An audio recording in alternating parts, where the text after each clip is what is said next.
Nahuli ang pagtakbo ng mga Police Pasig Tactical Motorcycle Rider Unit habang akay-akay ang isang babae na nawalan ng malay sa kahabaan ng Serimundo, Barangay Maybunga, Pasig City.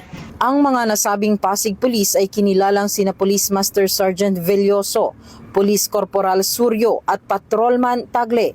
Ayon sa ulat, habang nagsasagawa ng patrolya malapit sa pinangyarihan ng insidente, ay napukaw ang atensyon ng mga pulis sa babaeng humihingi ng tulong. Katrabaho ito ng babaeng nawalan ng malay. Agad nila itong nilapitan at hindi na nagdalawang isip. Mabilis na aksyon ang isinagawa ng mga nasabing Pasig Police na nagsalba sa isang buhay at pagpapakita ng malasakit sa kapwa.